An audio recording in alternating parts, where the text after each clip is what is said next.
काहींकी पालन करा जाए कार्तिक पूर्णिमा कौन रही यार तात्पर्य। कार्तिक पूर्णिमा दिन साधवाणी माने बोईत को बंदापना करिथांती। साधव पुओ माने बोईत नहीं निजर व्यवसाय करने अन्य देश को जाइथांती। बोईत साहाय्य से निजर और देशर समृद्धि मध्य करिथांती। एही दिन कार्तिकेश्वरंकर जन्मदिवस अटे। कार्तिकेय प्रभु शिव और माता पार्वती पुत्र। तांकर जन्मदिवस को आमे कार्तिक पूर्णिमा भावे पालन करिथाउ। कथारे अछि विष्णु एकादशी रे मत्स्य अवतार धारण करी राजा सत्यव्रत को दर्शन देइथिले।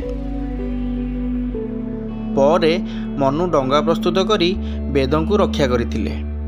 एही पूर्णिमा दिन डंगा को रास्ता देखाई सुरक्षा करथिले मत्स्य अवतरित प्रभु विष्णु। एथिजोगु कार्तिक मासरे और पंचुकरे आमिष भक्षण मना होइताए। कार्तिक पूर्णिमा को भिन्न भिन्न स्थान में भिन्न रूप में पालन करा जाए। भारतर उत्तर भाग राज्य में यह देव दीपावली भाव में पालन करा जाए। यही दिन माता लक्ष्मी प्रभु गणेश और कुबेर भगवान को पूजा करा जाए। पूर्व भारत में यह पंचुक रूपे पालन करा जाए एवं प्रभु जगन्नाथ पूजार्चना करा जाए।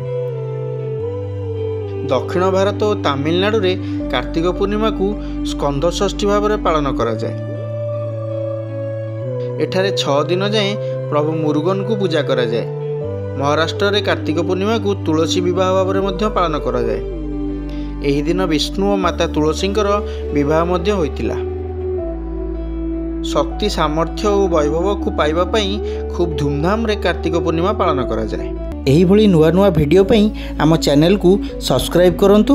वीडियो भल लागिले लाइक कमेंट और शेयर मध्य करंतु।